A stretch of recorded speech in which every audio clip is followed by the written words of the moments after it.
Hi, this is your Judge John Hodgman, and this is my big gavel. I have a question. Would you let your spouse or partner get into a big tub of ice cubes on your lawn? That's the question this week.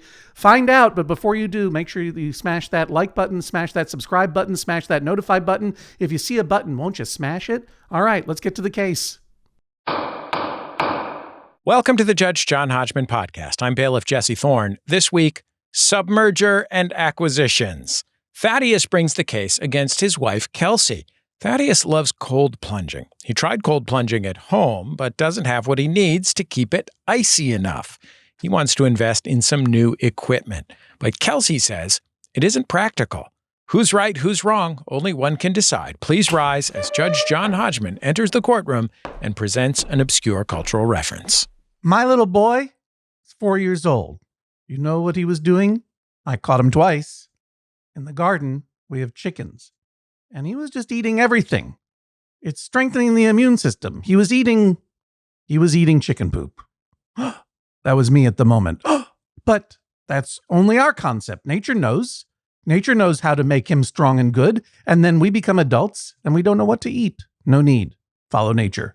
Bailiff Jesse Thorne, swear them in. Thaddeus and Kelsey, please rise and raise your right hands. Do you swear to tell the truth, the whole truth, and nothing but the truth, so help you, God or whatever? I do. I do. Do you swear to abide by Judge John Hodgman's ruling, despite the fact that he's already cooler than cool? I do. I do. That's ice cold, Judge Hodgman. You may proceed. Thaddeus and Kelsey, you may be seated. For an immediate summary judgment, one of your favors, can either of you name the piece of culture that I referenced as I entered this courtroom? Thaddeus, let's start with you. I'm not sure, so I'm going to go with my prepared guess, which is Adam Sandler's classic, The Water Boy, especially the scene where he drinks from a glacier in Alaska. Oh, Adam Sandler's classic, The Water Boy. Mm-hmm. Ice cold glacier water drinking scene. Correct. I've written all of that down. You can see for yourself. Bobby Boucher. Yep. Yeah. Bad handwriting, but it's for real. That's terrific. Now, that's a good guess. I'm going to ask Kelsey, what's your guess? I really have no idea. No, of course you don't. Of course I don't. It's on purpose. Don't feel bad I'll about say it. In Cold Blood by Truman Capote. In Cold Blood. You know, I was giving Thaddeus some credit for a thematically appropriate guess, even though it's wrong. But yours is even more impressively thematically appropriate and gruesome to boot. Look, I'm writing it down by In Cold Blood, a nonfiction novel by Truman Capote that revolutionized nonfiction writing for several generations. Wrote it all down. You can see right there on the YouTube. I will say that that guess is better and more interesting to me personally than Thaddeus's. Sorry, Thaddeus. But all guesses are wrong, so we have to hear the case. Who seeks justice in this fake court? Is it Thaddeus or Kelsey? I do, Your Honor. What is the nature of the justice you seek, please? I recently got into working out. I've had the help of a trainer. How recently? Probably a year and a half ago, 2 years ago. We were athletes in college, but I kind of fell off of it. What kind of athletes were you? Kelsey played softball for 4 years, and I threw the javelin. What? Hooray! With a name like Thaddeus, he had to throw the javelin. With a name like, and Thaddeus, I know your last name too, and you might be cool in your cold plunge, but your last name is hot as hell. Thanks. You've already said my name once on the podcast, actually. Yeah, I'm going to say it again. Thaddeus Diamond. Javelin, if you please. One javelin, please. It's throwing time. That's right. That's what you say, right? That's right. How far'd you get? Did you make varsity javelin? I did. We actually attended your alma mater, Judge. We were both at Yale. And really? Yeah. Yeah, we were. And I didn't know that we had a good javelin squad. We didn't. That's why Thaddeus was on it. Oh, rule. What residential college were you in? I got to ask. I was Branford, and I switched to Morse. Yeah, it was an interesting choice, right? Yeah. Excuse me. A terrible choice. Excuse me, Jesse. This is a little bit inside Yale baseball. And also, this is a family-friendly podcast, but I'm still going to say, what the Look, I don't want to bore the audience with all of this inside Yale stuff, but I'm just going to say. Wait, Judge Hodgman, you don't want to bore the audience with inside Yale stuff? Are we taking a whole new direction with the podcast? I do want to, but we have a very special friend of the court to bring in soon, and I don't want to be judged by him. And I don't want to waste time. Needless to say, Thaddeus not only throws hot jav, but weird jav. Makes some strange choices. That's cool. That's right. And now you're getting back into shape and you want to go cold plunging is what it says here. That's right. Yeah. So Kelsey and I have been married for several years. You know how many? Or 8, almost 9. Nice work. Go. Thank you. Fast math. Essentially what happened is I was working with my trainer and I decided to buy a small inflatable plunge tub type thing. It was about $80 on Amazon. And Kelsey found out and immediately canceled my Amazon order. At which point I was a little frustrated. And so I reordered it. Did you ever get to plunge? Yes, he did. Yes. I did. I did it more as a joke, to be clear. But you canceled his order as a joke. Yeah, because we're getting into it. But we were having this disagreement. He kept insisting he was getting it. So I used it as like a next move. That was my next move. And then seeing if he would notice, which he actually did. He noticed that his inflatable cold plunge tub didn't arrive. Yes. Correct. And then you reordered it. And did you get it? I did. And did you plunge? I did. And how did it feel? Amazing. And why do you do it?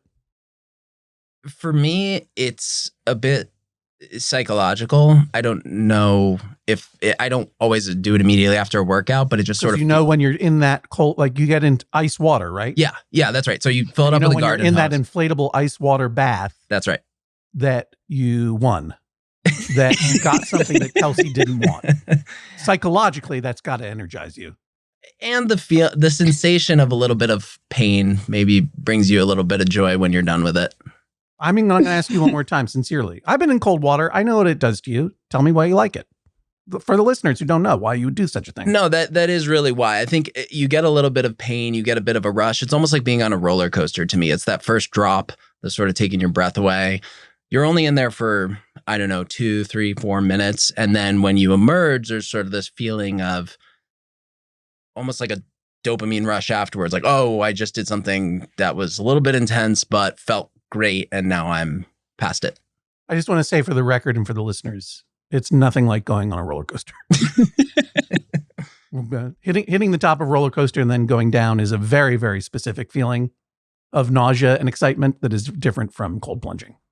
Fair enough. Having done both. But, Fair enough. Cold plunging is like a thing with some evidence behind it, especially around like pain, right? Athletes do it a lot because they sit in cold tubs. I know this from watching sports movies. And apparently it reduces inflammation and increases recovery time. Is that your understanding? That is stuff I've read as well. I just would like to say as a fact of the case, I think Kelsey disagrees on the fact. She's a physician. And so she has a different, I think part of her, well, I won't speak for her, but we did get in a bit of a debate over whether there are actual benefits to the practice. We'll get deeper into that. But at a baseline, Kelsey, aside from being a physician, being smarter than your husband, why don't you want him sitting in an ice cold bathtub, in an ice cold inflatable bathtub? Well, initially I didn't want it because I was picturing how totally ridiculous he would look doing this. But I think when the initial argument started, it was more him coming from the, it reduces inflammation, and me thinking these studies do not have sufficient evidence. You're just saying this because you want to do it. If you want to do it, then make that argument, but don't come to me with fake facts. It was kind of making me a little feisty. To boil it down, he was arguing in bad faith, and he would look ridiculous. Yeah, pretty much. And I think both were true. And right now, do you have the cold plunge bath? We do, Your Honor. He does. You have the inflatable, right? Mm-hmm. That's right. And so you've won. What are you suing for? What is it that you want out of this? So this lawsuit is to provide an injunction for Kelsey on canceling my Amazon orders because I intend to buy an industrial ice maker to. Sure. Okay. Wait, can you describe the inflatable? Because like right now, all I'm picturing is what my children sit in during the summer in my backyard. Yeah, kiddie pool. It's not too different. So if you take a kiddie pool and you Just raise the sides up. Exactly. You raise the sides to about 3 or 4 feet, and that's what it is. Bailiff Jesse, Thaddeus, and Kelsey both submitted some evidence. If I can direct your attention to the evidence marked Exhibit B. This is a picture of Thaddeus in his cold plunge pool. This photo will obviously be available on the show page at MaximumFun.org and on our Instagram account and wherever you get your pictures online.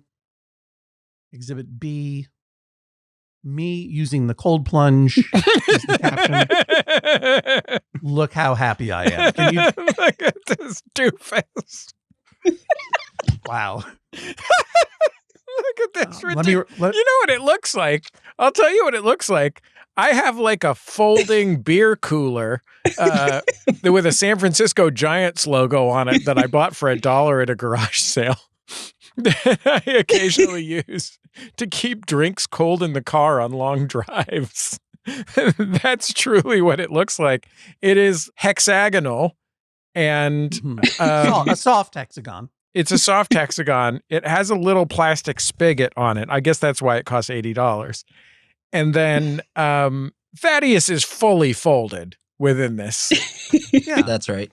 Yeah. Well, I have sometimes been referred to as a tall glass of water. So, but I mean, it is tall. It is like a soaking tub, but a tall-sided but small soaking tub, inflatable, and you're into it up to your shoulders.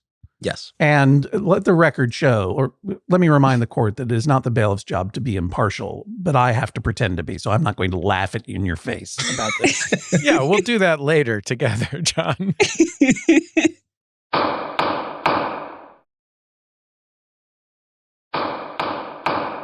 All right, so Thaddeus, you're suing Kelsey because you would like to buy an industrial ice machine. I presume because you feel like you don't have enough ice for your ice bath. Well, let's pause on that, because we do have a friend of the court here who has some experience with cold plunging, among many, many other fields. We're very excited to have him here. Jesse Thorne, could you tell us a little bit about this expert witness? That's right, John. Our guest has a cold plunge in his very own home. He knows exactly what to do to make it work. He's also a comedian, an actor, legendary improviser, co-host of the podcast How Did This Get Made, and the author of the upcoming book, Joyful Recollections of Trauma. Our expert witness this week, the great Paul Scheer. Hi, Paul. Hi, Paul Scheer. Hello, everybody. And let me just tell you, fuming in the courtroom right now, fuming, hearing all these misjudgments and a wild speculation about cold plunge. I need to get in here and set the record straight. I will not have it be bad-mouthed and compared to a children's cooler. Paul, you need to cool down. I can't. Not after that introduction. I can't. I'm in. Yeah, he's in the cold plunge right now, and he just steamed all the water away. He's so mad. I need to get in that cold plunge to calm myself down. Tell us, Paul, you have a cold plunge in your home. How did you get into it, and how do you get into it? I like these questions. First of all, I've been doing it almost every day for the last 2 years. Wow. I was kind of flirting with the cold plunge. I understood from a handful of people that I am friends with how much they loved it. It felt to me like it made sense. I feel like there are certain exercise fads or trends that feel like they work. A sauna, a cold plunge. These are things that people many hundreds of years ago could do. I think about Russian men in hot saunas. I'm like, yes, this is not about them doing keto, right? You know, like you know, so like this is what we had. We had it stood the test of time. Exactly. We have hot, we have cold. Kelsey, you are a physician. Mm-hmm. You went to medical school. Yes. You went to Yale for undergraduate. What was that degree in? It's psychology. Psychology. Okay. Where did you get your medical degree? My medical, Yours, Paul. Yes. I have a Bachelor of Science from New York University. Fantastic. In what field, please? Education. You're about to school a doctor, but I just need to know. Kelsey, where did you get your medical degree? University of Kansas. I'm in internal medicine, an internist. Internal medicine. That means pills. That's why she doesn't want to believe in the cold plunge. I don't do external medicine. Yeah. That wants to Only push no the topical pills. solutions. That's right. No. No creams, no unguents, no liniments. No cold water. You know, there's so many things I want to say. I do want to ask, you know, for the cultural significance of your opening there. Is that from a poem called A Foul Tale? Look, I'm so happy you made a guess because I'm so embarrassed that I forgot to reveal the answer to the cultural reference. And so now I can say that with Thaddeus's guess and Kelsey's and your guess, which is terrific, but they're all wrong. I was actually quoting an online cold plunge practitioner named Wim Hof. Oh, I am very familiar, and I actually use his techniques. Yes. Wim Hof is also known as the Iceman. You got to watch these videos, man. He teaches you how to breathe. It's amazing. Yeah, and I got turned on to this because when we requested titles for this episode on the subreddit, so we got this incredible title from internet user Banjo Solo, Reddit user Banjo Solo, Submerger and Acquisitions. But someone else on the Reddit said, you got to check out the episode of Oh No, Ross and Carrie about Wim Hof. And I did. And Wim Hof is someone who advocates for the plunging. He loves to stand in a giant column full of ice for an hour at a time. Scientists apparently are befuddled, but according to him, there are three pillars to his method. One are these deep breathing exercises where you almost hyperventilate. Then you get into this cold plunge, and this activates all kinds of chemistry in your mind and body. And then you come out of it recommitted to living a more present life. And he also lives a completely natural life where his kid is allowed to eat chicken poop. So, I mean, you decide. There you go. You decide whose advice to take. But I liked watching his video. It was fine. I've been doing it for 2 years, and there's always this moment of hesitation before I step into it. But then I do, and then I get through it. And what I think that does mentally for me every day is like, it teaches my brain I can do hard things. I can tackle something. It's like you're putting an obstacle in your way and then you're moving forward. And you do this, you said, because getting in reminds you that your body can tolerate a lot of distress. Yes. And breathe through it and then become comfortable and do hard things, both the literal hard thing that you're doing right then, and then you can adapt that to other parts of your life. How do you feel getting out of it? Getting out of it is really interesting because you are not supposed to you dry off, but you're not supposed to warm up, right? You're supposed to let that cold kind of reverberate through you. So there's all these studies about how it affects your muscles. I will say this. I have an inflatable one. There are many different types of ones. Jesse, I know you're looking at, I believe that the best ones are the ones that you can lay down in. I don't understand the pickle barrel ones. I think that you need to have a chiller on there. I'm not going to go get ice every day. I'm not driving out to the supermarket to buy a bunch of ice. Chiller, you just kind of connect to the side. I think that if you have the room for it, why not? What does it hurt you? It's like saying, well, don't get weights. Like whatever. If you have a little bit of a home gym, I just know as a parent of two that to have this moment, and this is what I really kind of bring it down to as well. It's a moment of Zen and meditation. I used to meditate a lot before I had kids. And now when I'm in that tub, I can't think about anything else. I'm just in there and I'm breathing, and it actually brings me a mental sense of calm for those 5 to 6 minutes that I am there. I'm like, there's nothing else to do. I can't check my phone. I can't do anything, but I can just focus and breathe. And mentally, I feel clearer and cleaner. So that's a very long answer to your question of what I do when I get out. I'm cold for the rest of the day. A lot of times I'm cold for the rest of the day, but sure. It feels good. Paul, can I ask you this? You mentioned that you started doing this after you had 2 kids. Was part of the goal to prevent yourself from ever having children again? I mean, look, I read a story about a man who put that thing down to 34 degrees and one of his testicles went inside of his body. So I think that is, that could be. So, Paul, I would like to draw your attention to the evidence that was submitted by Thaddeus Exhibit A. This is the ice machine that he would like to purchase at the cost of $330 with the coupon. Okay. It's a commercial ice machine that freezes it looks like either it weighs 100 pounds or it freezes 100 pounds. Yes. Thaddeus, what's the answer there? It freezes 100 pounds every 24 hours, but it comes with 35 pounds of storage as part of the unit. Okay, gotcha. So that's what he would like to buy to add to his inflatable, what you called a pickle barrel type cold plunge tub. I'm not into these Amazon ones that just pop up like this. I mean, gosh, I guess you could be good in there. I don't know. I mean, sure. Okay. I guess I can't judge his want of the machine. I don't like these. I don't like these Amazon ones. What kind of rig do you have, and what kind of rig would you recommend if I were to rule in Thaddeus's favor? Okay, well, there's one that is truly the Cadillac of all cold plunges. It's called like Renew Therapy. Yeah. It's very expensive. I'm not buying that. Mm-hmm. What I have is, I have one called, I believe it is called It's called Scheer Perfection. Scheer Perfection. Here's the phone number to call. I have an inflatable cold plunge. It is kind of the material that you might have on like a boat. Like like that kind of like heavy that kind of material, like an inflatable Zodiac, exactly. Little motorboat. Yeah, I got you. Yes, and it comes with a chiller, which is a small little unit that attaches right to it that filters the water.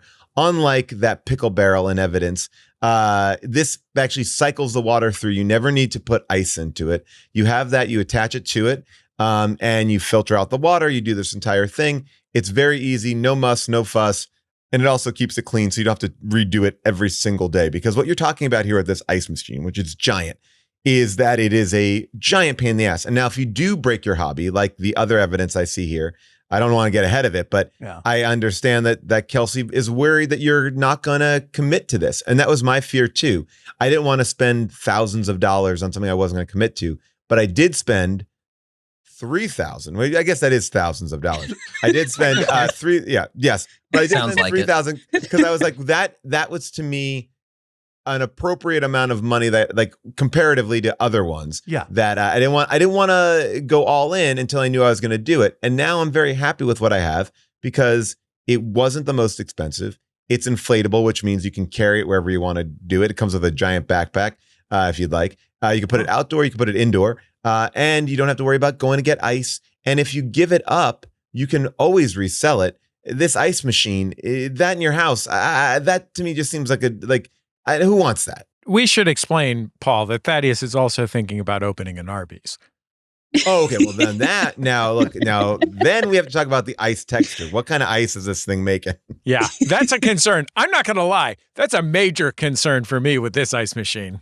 If you told me you were buying a 100-pound a day, 30-pound storage Pebble ice machine, I'd be all in. 100%. I don't care what else you use it for other than your beverages. Whatever it costs, it's worth it. The record will show that the Judge John Hodgman podcast is very pro certain kinds of ice machines. Oh, you have to get the Pebble ice. I mean, that's the only way to go. Yeah. So I mean, that's what I do. There's many different ones. There's the plunge is the one that most people have seen on Shark Tank, and the Shark Tank, the plunge people, they've just come out with an inflatable as well. And I do believe that there are a lot of different options, but I think the way that I've understood it to work the most effectively is to fully submerge your full body, and if you can get it in that lying down position, it's better for you. But leave that up to the doctors to determine. That's hearsay. That's the one thing you'll leave to the doctors. Yes, exactly. The rest we leave to Shark Tank. I just want to verify though, Paul, you mentioned that you can take this one outside. So yes. Thaddeus could take this outside so he can do it in front of the neighbors, correct? Well, yes. I mean, that's, look, and here's the thing too. Is cold plunging, does it look stupid? Yes. But does every exercise look stupid? Absolutely. I mean, come on. Like a treadmill, think about that. We've just accepted it as part of our exercise routine. But if you just saw somebody like, oh, so you're running on this thing, and it's silly looking. We're always going to look silly exercising. I don't take any embarrassment in my cold plunging. I just had Tig Notaro on Bullseye, and she has an extended bit that we discussed in her special about how completely ridiculous it is to do that physical therapy exercise where you put a giant rubber band around your knees and then you do a crawl walk down the hallway. And I've done that. I just bought one of those giant rubber bands after my... Oh, I've done it too. Yeah, after my number of, insurance provided physical therapy appointments ended. And it's just been sitting in a box where I stare at it and think, can I bring myself to put this on in front of my family? That's part of the therapy. Yeah. I will say this too. I play a lot of tennis, and the amount of I used to feel like I need massages a bunch, or like I get stiff. And I will say that I definitely have seen a giant effect there. That recovery time for that. Anecdotally, at least, it has increased your quality of life athletically. Yes. Personally. How would you say, in a sentence or two, having the cold plunge in your life daily for 2 years has changed your life? I believe that it has mentally made me ready for my day better than anything else that I could possibly do. And especially as a parent, there are these days where I'm exhausted, and getting into that and coming out, I really truly feel refreshed. And I think part of that is the mental, the meditation of it, and then also just a shock to my system. Dr. Kelsey, do you have any, Yes, Your Honor. any questions or rebuttals that you'd like to offer to our friend of the court, Paul Scheer? 2 years of personal research. Yeah, and Kelsey, bear in mind, he has taught improv at the Upright Citizens Brigade That's true. Theater. Oh, yeah, that's right. And other improv places that are not as well respected. Yeah. Not too much rebuttal, I'll say, from what I hear from him. A lot of the evidence that's being quoted is about doing it consistently, something I'm not quite sure is going to happen. Let the record show that she's wagging her finger at Thaddeus. And I will say that is true. Like, it's not like just have it there once a week. Like, I think you do need, it's like anything. And the psychological benefits, I'm not just disputing. It just sounds like you're like a little bit of torture puts things in perspective, I guess, is kind of what I'm gathering from it, which is okay. Well, but I mean, isn't that what exercise is?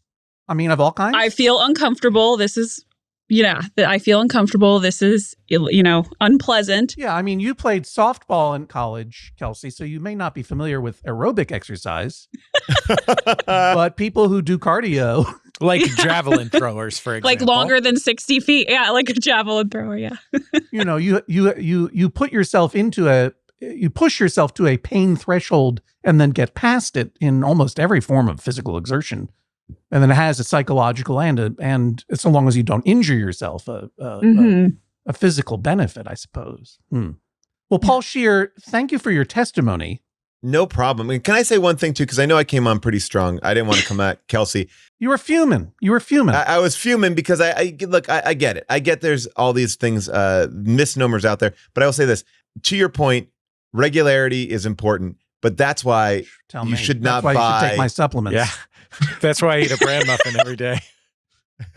It's also a psychological reset, but and Metamucil is what I put in my tub. I do put a Metamucil in that cold plunge. I feel great. But I will say this, that if you're afraid of it, not taking it and just being one of those things that are on a shelf, try to spend the least amount of money, and at the same time, not get a giant ass ice machine. Like that's my then if you really are committed to doing it, drive to that supermarket every day and go get that ice. Like find a beverage mart and go get that ice. Don't buy that ice machine. I'm worried about that ice machine really more than anything. The ice machine.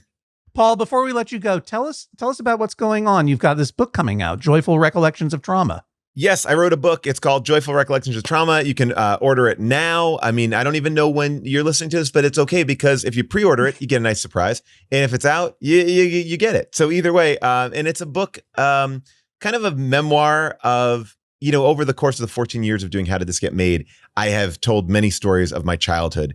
And I thought I lived a very normal childhood until I would tell these stories. And I would watch the shocked look on Jason and June's faces, my co-hosts, as I told them that my grandmother once told me to make sure I locked the door because in town there's a butcher who would steal children and then put them in a chop meat machine and then serve the children to their mothers. So, and they're like, wait, what happened? And I'm like, oh yeah, my grandmother, you didn't have the story about the butcher who killed children and served them as hamburger Very meat? common child raising technique. To their mothers specifically. Isn't not, they don't see, the butcher doesn't serve it willy-nilly. Well, the funniest part of that story was the way that the mom finds out that she served her own son was as she's cooking the burgers. The burger looks up and goes, "Mommy, Mommy." Now, look, that's not technically, I don't know how that could possibly happen, but it scared the living crap out of me. So they had never heard that story before? Yeah, I thought that was a story that everyone Where the surgeon knew. goes, Paul was raised primarily by his grandmother, the Brothers Grimm. wow. But yeah, so, I think what it also does though, too, is kind of uncovers a part of my life that I haven't really talked about that much, and kind of overcoming this trauma of having a crazy, I had this very abusive stepdad, and we were in this trapped in this relationship, and kind of chronicles my mom and I escaping that, and the benefits or the ramifications of that throughout my life. And then there's funny stories about, an ode to a minivan and bumping into Christopher Walken and him taking me away from my parents to give me special advice about life. Joyful Recollections of Trauma is the name of the book. Obviously, How Did This Get Made is the name of the incredible podcast. You should be listening and buying and getting all of these things. You can pre-order it now wherever you get your books, I presume. Paul Scheer, what a pleasure to have you here. Thank you.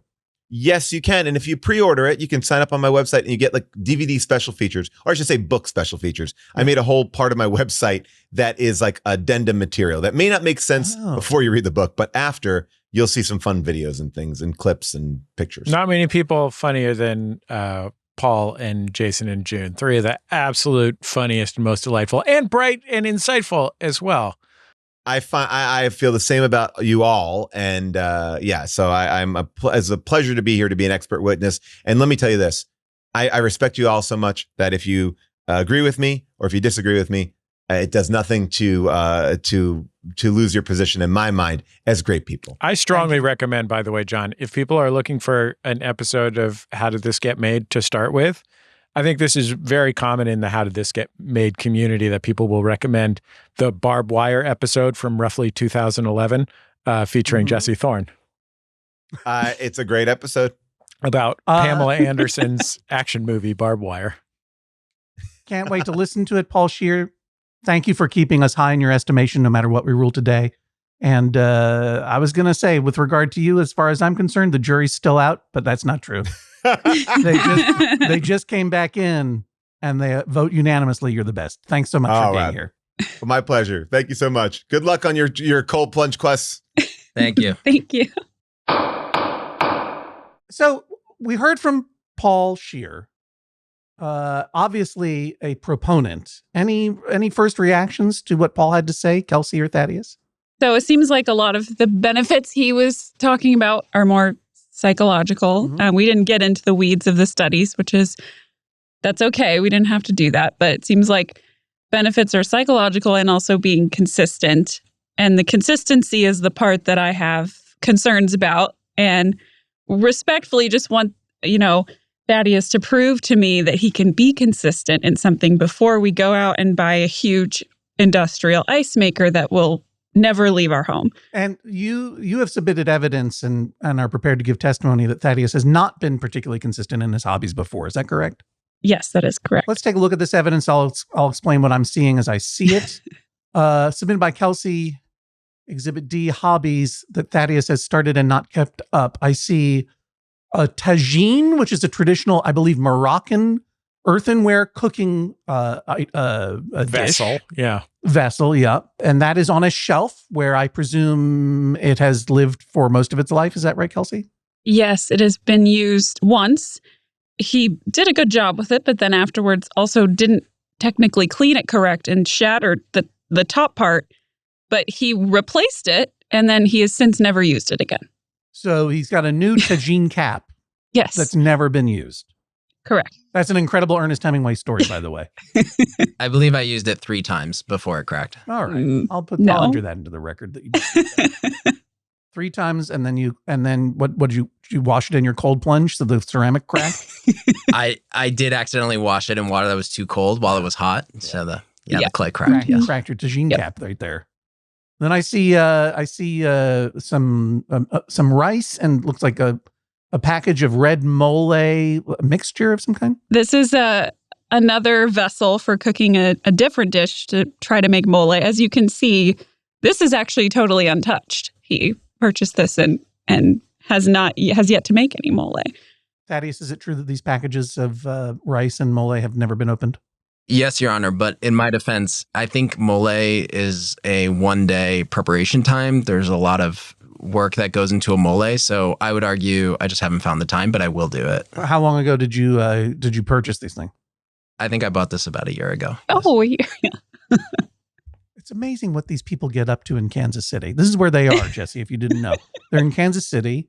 Everything's up to date there, as I understand it. Everything's up to date. You'd think they'd gone about as far as they can go, but they're also getting pasta drying racks and pasta machines that they're putting on a shelf. And as well, looks like bottles for home brewing situation that are on a shelf. Like, these people have shelves, is what I'm saying. What I imagine, John, whenever we have anyone from the central 60% of our great nation on our program describing their domestic life, I just imagine these homes that go on for miles and miles with craft rooms and guest rooms and second kitchens and freezer, whole extra refrigerators in the basement.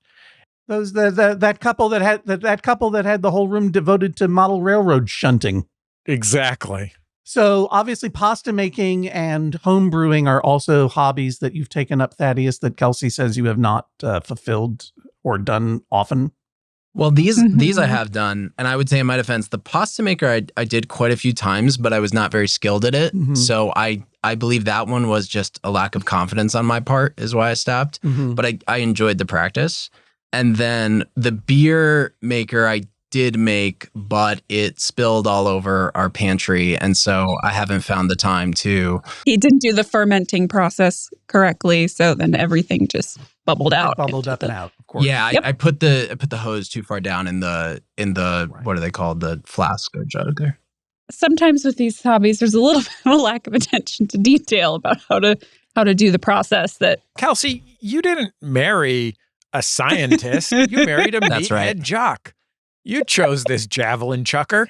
Yeah, that's true. I should have known when he said he didn't become a doctor because he stubbed his toe in chemistry class. That was probably what I was getting into. I mean, you keep saying, Thaddeus, over and over ago, in my own defense, I enjoyed doing it once or twice, but then I don't have the time anymore, or I got discouraged, or I put it away onto one of my many very specific shelves here in Kansas City. I'm not sure that is in your own defense, because that's exactly what Kelsey is concerned is going to happen with this plunge tub. That's fair, Your Honor. I guess for me, I sort of view these as like little trinket hobbies or little tchotchkes. To me, the exercise kind of falls in a different category because How dare you? To you, a pasta drying rack is a tchotchke. To me, in New York City, that's a piece of furniture. In New York City, if you have a pasta maker, you have to also use it as a washer dryer. That's exactly right. You can really press out those clothes. But this time is what you're saying to Kelsey is this time it's different. This time is different. All right. Yes. Go on. Complete that sentence. Why? So what I would say about the cold plunge is, as the expert witness Paul Scheer was saying, is we have 3 young children and they're all boys and they're very physical with me. One of them's only 2 weeks old, but I assume he'll be the same. Still pushing you around. Yeah. A little bit. Yeah. Still controlling our life. Throwing those little javelins at dad. Pew, pew. That's right.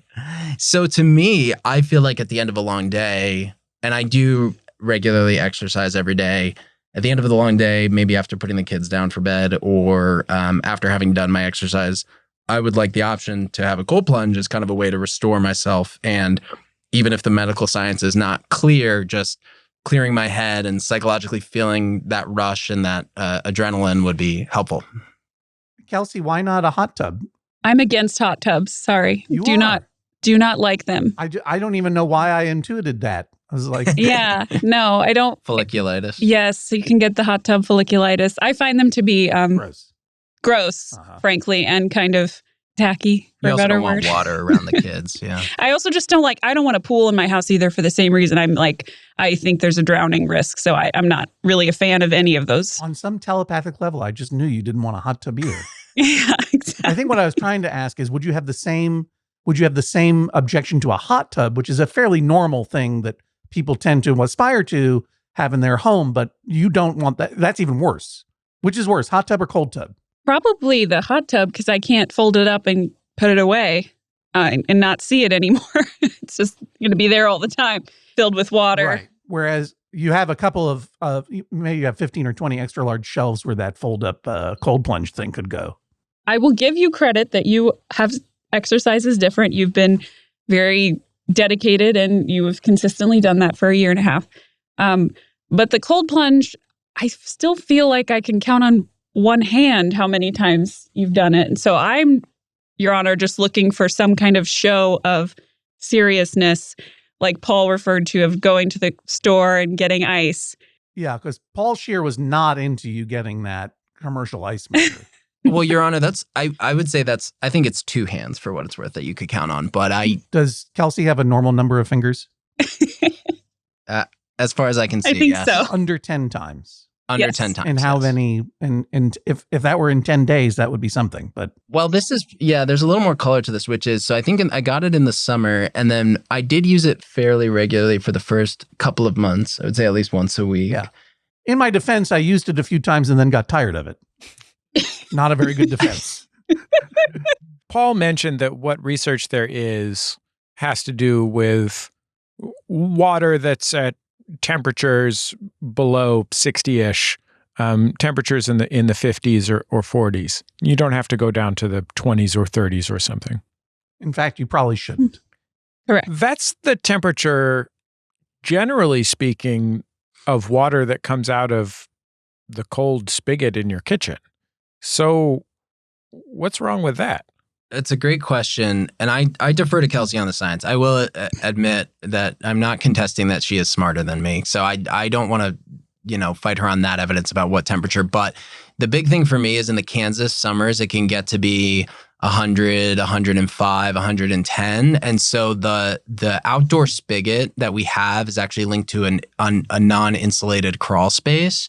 So the water that comes out of our hose is actually fairly hot. I think when I did it late last summer, it was coming out at about 70 or 80 degrees.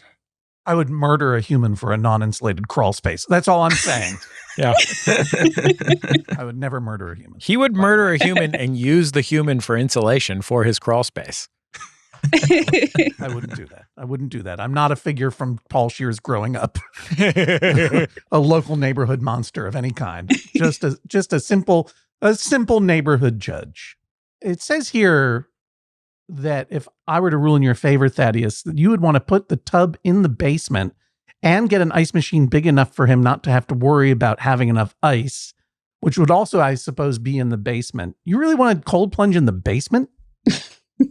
Yeah, I'm location agnostic. I don't particularly care what I do. I sort of come by it naturally. I love my father, but he's probably the least self-conscious person on the planet. And so I'm kind of that way as well. I'm weird. And I just think for me, it's not about where it is. It's just what I'm doing. So whether it's outside or in the basement, like the location or who's watching doesn't really bother me. You mentioned your dad. You mentioned weirdness. You say that weirdness runs in your family, according to this affidavit I have here.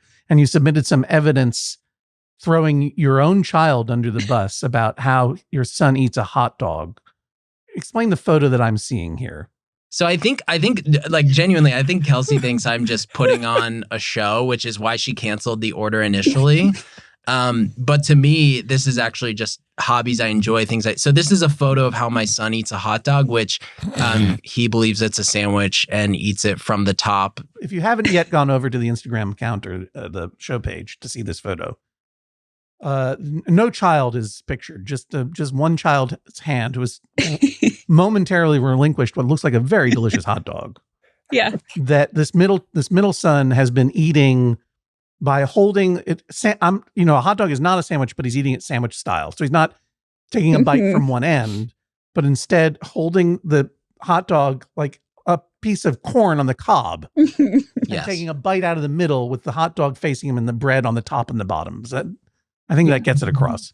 This is a $1.25 hot dog from a big box store. So you're saying that you're not specifically doing these hobbies and cultivating these eccentricities in order to get Kelsey's goat or attention. You're doing it because it's innate, it's in your genetics, it came down from your dad and has been passed on to at least one of your offspring. Is that right? That's right. And what did your dad do that was weird? Because you mentioned your dad for zero reason, and I'd like to know why. Yeah, my father's an amazing man.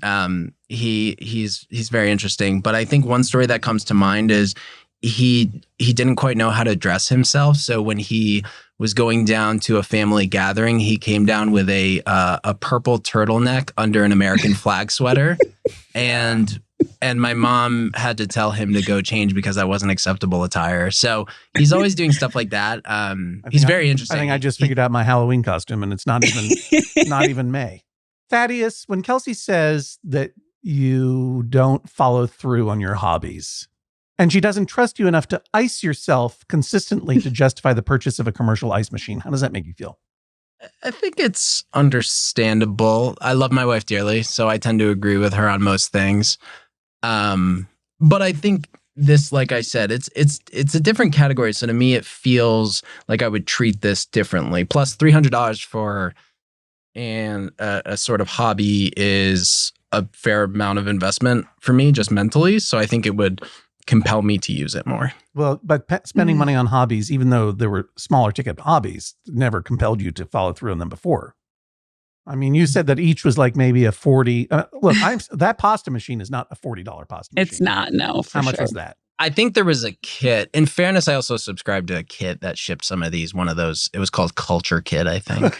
Was it one of those subscription boxes that sends you a useless hobby every month? It was, Yes, Your it Honor. was. Yes. All right. You know I also, what? You can get a pasta machine that looks like that for 30 to 40 to 80 bucks. Okay. But I mean, probably not a very good one, but yes. But I mean, between the brew kit and the pasta machine and the bourbon nosing kit, yeah. Like you've spent $300 on hobbies before that you haven't finished. Why is it different this time? I guess for me, I would use this in a way that's part of my daily routine. How are you going to change the water if your inflatable cold plunge is in the basement? I have a drain basement. Like we have an unfinished area of the basement where we'll have sort of a floor drain, and then I'll use a spigot. Guy came prepared with answers, Kelsey. I got to give him that. I guess so, He yeah. did have that. Kelsey, what would it take for Thaddeus to prove that it's different this time? Is there anything he can do? Basically, to do the little solution, I know he doesn't like it, but to go to the Quick Trip and get some ice if he feels his water is not cold enough. And to do that for like, I don't know, a month of 5 days, whatever, 5 days a week, 3 to 5 days a week, and do that consistently, then I would be open to having this, more of a discussion. All right, I think I've heard everything I need to in order to make my decision. I'm going to go down into my basement and have a nice glass of Pebble Ice, and I'll be back in a moment with my verdict. Please rise as Judge John Hodgman exits the courtroom. Dr. Kelsey, how are you feeling about your chances right now? I don't know. I feel okay. I feel like I've left myself open to a lot of other options. So I think hopefully there are other solutions besides the gigantic ice maker. You're basically in support of anything that can be packed into a giant backpack, as Paul Scheer put it. Yes, exactly. That sounds great. A giant backpack, for sure. Thaddeus, how are you feeling? Not great. Not as confident as when I came in. I think the expert testimony was on my side, which I appreciated. But in 8 years of marriage, Kelsey tends to win all the arguments. So I'm a little nervous that the judge is taking her side. Thaddeus, what's the most important thing to remember when you're throwing a javelin? Always release early so that you don't accidentally hit yourself in the foot, which I did once. That's a much more sort of baseline piece of information than I expected. Well, we'll see what Judge Hodgman has to say about all this when we come back in just a moment.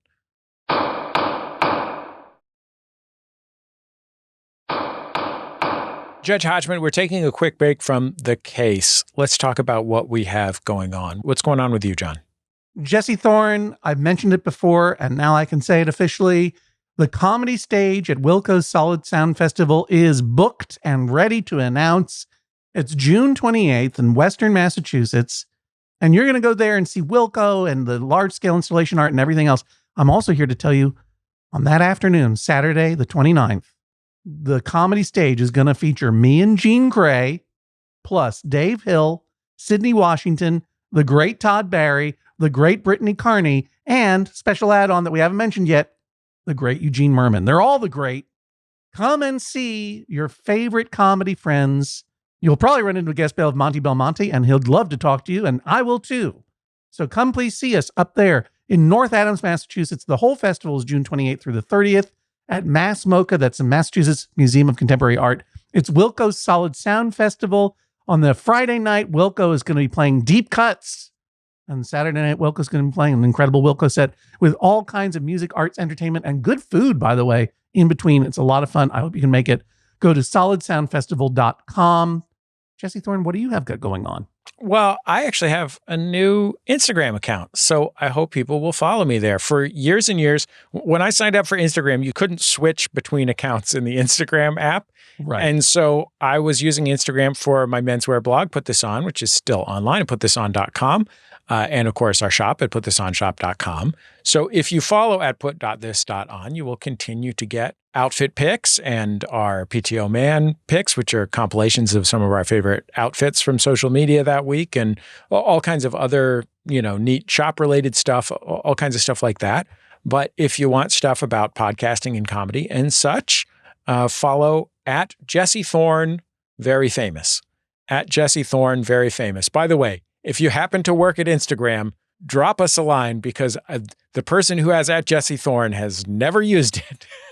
So I would love to have that. Also, there's someone impersonating me and has been for years that many people I know follow. So drop us a line if you're that person. But in the meantime, follow me at Jesse Thorne, very famous. And that really is me. You may have heard my clicky keyboard in the background as I searched that up and I hit follow back. Now we're talking. So thanks for the follow, and I'm so happy to be following you there too. That's Jesse where you're going to Thorne, find pictures of my dumb dog, Junior. Oh, come on. And your good friend, John Malkovich, it looks like. Yep, me and John Malkovich are up there. That's incredible. Me and Allison Go Brie. follow him. Yeah, you're right. Oh, all these fun people. And there's Tig Notaro, and there's Junior, just sort of like staring lovingly at a ball like a dog should do. Is your Instagram account feature pictures of Jesse Thorne smiling while holding up a bag of pitted prunes? Probably not. Go follow Jesse Thorne, very famous. Yeah, shout out to California Prune Ambassador and comedy genius Guy Branum, who inspired me to buy those California prunes at a local grocery store. I've been eating them. They're very fancy. They're not just for old people who have internal problems. They're also a very fancy treat. On behalf of Guy Branum, on behalf of California Prunes, I'm Jesse Thorne. Let's get back to the case. Please rise as Judge John Hodgman re-enters the courtroom and presents his verdict. Let me start by thanking our expert witness, Paul Scheer. And it's true that a lot of what he said resonated quite deeply with me. Insofar as I am not a cold plunger, I don't have a thing in my house, but I have gone swimming in Maine. And at its warmest, I asked a friend of mine who lives there year round what her estimate would be of the temperature of the ocean in Maine in August at its warmest. At its warmest, 64 degrees. And very, very frequently much lower. And I know this because she, our friend Molly, Jesse, you've met her. Yeah, Molly's cool. Is a frequent winter swimmer. Going out when the water is 50, 40, 30 degrees. Oftentimes when the water is warmer than the air in the middle of winter. And I've never done it. I've watched her do it. She takes a lot of precautions. She always goes with a friend. Unlike Paul Scheer, she definitely dries herself off as soon as she gets out. It's an immediate warm-up situation because it could be catastrophically hypothermic if you don't. And she only goes in slowly and then comes out and doesn't take any risk of getting hypothermia or staying in there too long. Very, very careful about it. But she has reported experiencing, and I dare say, though I am not a winter swimmer, as a like early summer swimmer in Maine, what Paul Scheer reports is very true. There is a huge psychological impact in convincing your brain to go into that water, a massive sort of physical shock as you're in it and dealing with it, and an enormous sense of euphoric release as your body acclimates itself to the water, and then you feel comfortable in the water. And when you come out, it's an enormously wonderful feeling.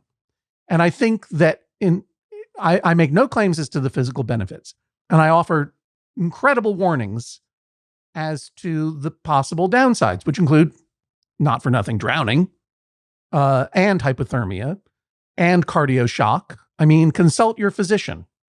whether or not you're married to her. You should consult your physician and make sure that cold plunging is right for you. And by the way, it is plunging. It is not sitting around forever. It is a short period of time. It is a shorter experience than swimming would be, right? And while I am not a doctor of internal or any kind of medicine, so I'm not going to make any claims to actual physical health benefits, but the psychological benefits are, it is a very meditative experience. It really does focus you entirely on the present. And the psychological benefit of breathing through and reminding your body that you are going to survive this, I think is huge psychological benefits to me that carry over into lots of areas of my life. So unfortunately for you, Dr. Kelsey, I am pro cold plunge. The question here is whether this is the best way for Thaddeus to do it, and whether he will continue enough to do it in order to invest in a commercial ice maker that is kept in the basement. Now, you know that Paul Scheer said that he was not in favor of that commercial ice maker. And I will be very honest with you, nor was I. Nor was I until I learned they made a Pebble Ice version. Now I'm thinking about getting one. Because I love ice and I love Pebble Ice, and you do too, Dr. Kelsey.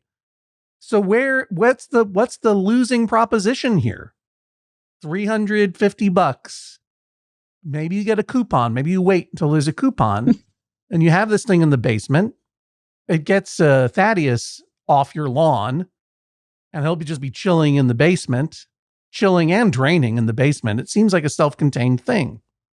Why would I not order in his favor now that I know that there's a Pebble Ice machine? And here's the reason. As great as the Pebble Ice machine might be, it hums. Ice machines make noise. I'm very lucky in this life that I found a career that afforded me enough financial security that I no longer need to sleep in the same room as a refrigerator. And the fact of the matter is, though, I'm sure your basement is fairly soundproof, although your crawl space is uninsulated, I'll remind you. Knowing that you have a commercial ice machine running in your basement all the time, it's going to remind you of it. It's going to be chugging along there. I don't think it will be ecologically more sound than buying ice, honestly.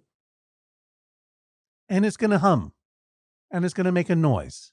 And every time you have to go down into the basement, you're going to hear that hum. And if Thaddeus isn't down there with that hum, cold plunging in that moment, you're going to think to yourself, why do we have this thing?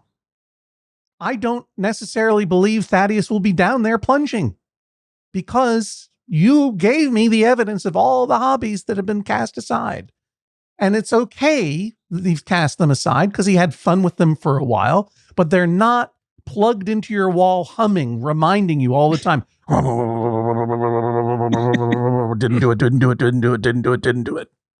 So I can't, in good conscience, rule in favor of getting that ice machine unless and until Thaddeus has proven that cold plunging is now a part of his life. Kelsey, you set a benchmark. If he cold plunges for a month, 3 to 5 times a week, then you would consider an upgrade. Then you would consider possibly buying some new equipment. And I think that is eminently fair. And I think this is true about, frankly, any hobby that Thaddeus might want to take on and spend money on in the future. Whatever hobby it might be, including cold plunging, before he can spend money on it, 100 cold baths within a time frame that Kelsey feels is okay, because I don't want to do the math, that is a commitment to a regular routine that proves that you're going to keep it up with that quick stop ice. And then I would recommend that you get something like the Scheer Perfection that Paul Scheer has. Something that can fit in a backpack, can go outside, that has an air chiller, that isn't relying on ice, that you can set up and use in good weather outside and bad weather inside. To me, I know that it's a high price, but I think that's a much nicer way to take your cold bath. Alternately, if you really feel at that point, after 100 baths, that you need to get that ice machine, make it a pebble ice. This is the sound of a gavel. The Iceman cometh. Judge John Hodgman rules that is all. Please rise as Judge John Hodgman exits the courtroom. Kelsey, do the math for me on how you're feeling right now. I'm feeling pretty good. I think the judge came up with a great solution and feel comfortable with it. Thaddeus, how are you feeling? I feel okay. Usually when I get in a fight with Kelsey, this is the expected outcome, but I think the judge is fair in his ruling. I'm hoping Kelsey will give me time served for the existing 10 plunges I've done. I'm excited to get in the tub and prove my mettle. Well, I'm excited to hear how everything goes. Thanks for joining us on the Judge John Hodgman podcast. Thank you. Thank you. Another Judge John Hodgman case is in the books. We'll have swift justice in just a second. First, our thanks to Redditor Banjo Solo for naming this week's episode Submerger and Acquisitions. Join the conversation over on the Maximum Fun subreddit, maximumfun.reddit.com. We'll be asking for title suggestions there, so keep an eye out for those. Evidence and photos from our show are posted on our Instagram account at instagram.com/Judge John Hodgman. We're also on TikTok and YouTube at Judge John Hodgman Pod. Follow and subscribe to see our episodes and our video-only content. Yes, there is content there that does not appear on the podcast, so make sure you go subscribe there as well. Hey, I'm smiling because I want to say thank you to BWRP 2016. Over there on Apple Podcasts, they left us a rating, and that rating was 5 stars. BWRP 2016 says, there's not much that has been a consistent presence in my life for over a decade, but this podcast is one of those things I came for the silly squabbles and dad jokes and stayed for the camaraderie, which is true. Thank you, Comrade Jesse. Thank you, Comrade BWRP 2016, for that wonderful review. If you're listening to us on Apple Podcasts, why don't you go over there and give us a rating and a review? It really does help new listeners find the show, as does just talking about the podcast to your friends or telling them about it wherever you get it. Right, Jesse? Yeah, no matter what podcast app you use, telling a friend about Judge John Hodgman makes a really huge difference for us. And look, point somebody to the video if they like watching video. Send somebody a clip from the video if that's what you're into. Share it on social media. Judge John Hodgman was created by Jesse Thorne and John Hodgman. This episode engineered by Brad Burrow and Carly Farmer at Real Media KC in Kansas City, Kansas. Natty Lopez runs our social media. Our video editor is Daniel Spear. Our audio editor, AJ McKeon. Our producer, the ever-capable Jennifer Marmer. Now, swift justice, where we answer your small disputes with quick judgment. SnooMaps3172 on the Maximum Fun subreddit says, my partner hangs each individual measuring cup on its own hook inside a cabinet door. The cups tessellate for a reason. Congratulations, SnoonMaps3172, on knowing a terrific word.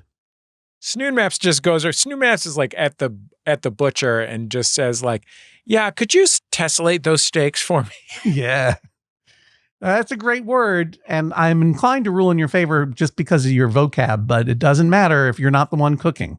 Whoever is the one using those cups gets to hang them or store them however they want, however works for them. It's their mise en place. If that's your gig in the house, SnoonMaps, tessellate those cups. Otherwise, keep your nose out of those cups. Hey, we had a wonderful expert witness today, Paul Scheer. Paul, as you know, co-hosts the wonderful and hilarious movie podcast, How Did This Get Made? And speaking of movies, we decided on this podcast that age 11 is the perfect time to watch William Friedkin's The French Connection. But why not hear some more movie disputes? Is your household split on the next movie night decision? Are you absolutely sure that Rose had enough room for Jack at the end of Titanic on that door or whatever it was, but your friend is equally sure that Jack had to drown? Hey, if you're a fan of How Did This Get Made, when it comes to the movie Drop Dead Fred, are you Team Fred or Team Sanity? Submit your movie cases to me at MaximumFun.org/JJHO. Indeed, Submit all your cases. It doesn't matter what it's about. Right. We got all kind of places we need questions. We're putting them on YouTube. We're putting them in the podcast and in quick judgments. We're using them for the main meat of the podcast. All over the place. Just send it in, you dingus. Yeah. And you know what? In the past, I've said, this isn't about etiquette. This is about a dispute between one person. If you got an etiquette question, let me know. You got a grammar question? Let me know. MaximumFun.org/JJHO. Yeah, that's what it is. What else do we have to say, Jesse? Just that we'll talk to you next time on the Judge John Hodgman podcast. Maximum Fun, a worker-owned network of artist-owned shows. supported directly by you.